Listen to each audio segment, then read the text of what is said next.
What's good, YouTube? It's your boy, Blue Blood Sports TV, back at y'all with another one. So, Amir Khan says his own countryman, Anthony Joshua, is at best the #3 heavyweight in the world.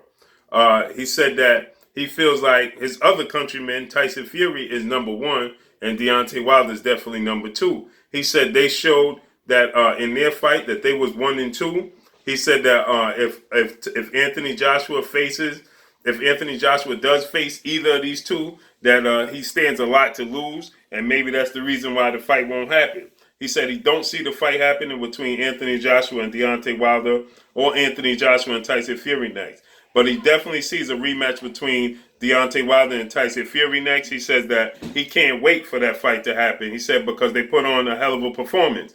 He said that he had Tyson Fury edging the fight out at least 1 or 2 rounds. He said that it's a shame that particularly the judges from your own country usually favor you. He said, he said that the judge that called it a draw, he said he don't know what fight he was watching. He said that he definitely felt like even with the knockdowns that Deontay Wilder came up short a round or two. He said Deontay Wilder is his friend, Tyson Fury's friend, and Anthony Joshua's friend. He said, but if he's going to be honest, at best, Anthony Joshua is the #3 ranked heavyweight in the world. He said is Deontay Wilder and Tyson Fury are clearly the best 1 and 2 heavyweights in the world, which he has Tyson Fury #1 in the world. It keeps getting thicker and thicker. It's like a snowball that keeps rolling downhill and picking up steam and just gets bigger and bigger and bigger. Anthony Joshua is being looked at as losing a lot of luster, man. Anthony Joshua has lost a lot of luster since that Joseph Parker fight. He fought Alexander Povetkin since then, but since that Joseph Parker fight, everybody wanted to see Deontay Wilder versus Anthony Joshua. Anthony Joshua chose not to give him that fight, and since he didn't, he's losing a lot of luster. Eddie Hearn had came out, and Eddie Hearn had stated that if Anthony Joshua fought Alexander Povetkin, his stock would go up. He said, but if it was up to but Deontay Wilder, who could Deontay Wilder fight for his stock? He said Deontay Wilder's stock is going to plummet. Right, but the polar opposite happened. The polar opposite happened. What happened is that Anthony Joshua's stock is plummeting and Deontay Wilder's stock has risen. Right, Eddie Hearn stated that who could Deontay Wilder fight to get his stock to rise? And it's clear now.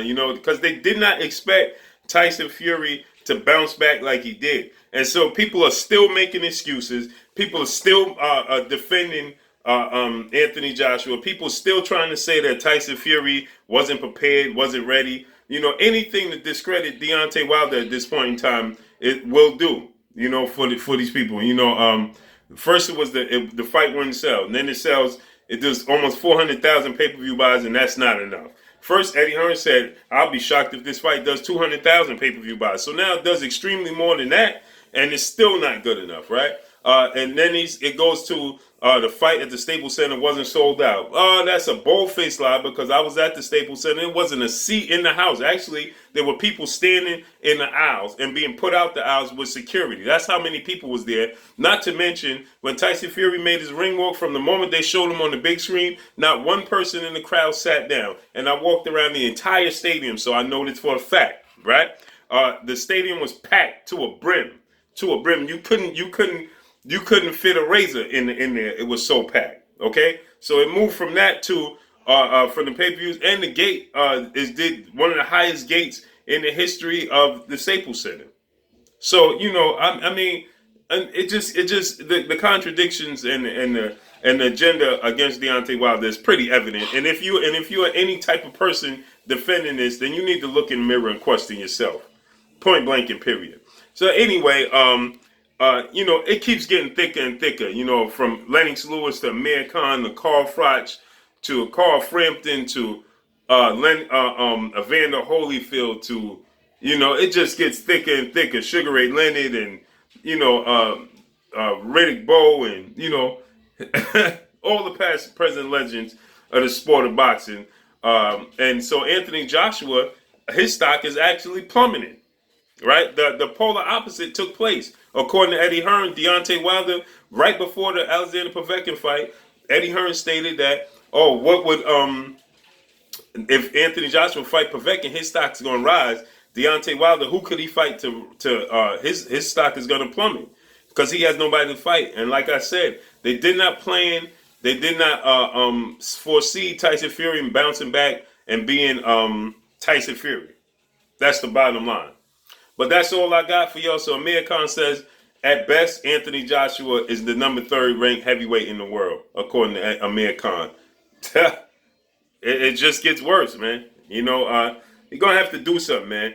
Dillian White just totally disrespected him at the fight, didn't let him in the ring, turned his back to him. The crowd was booing him.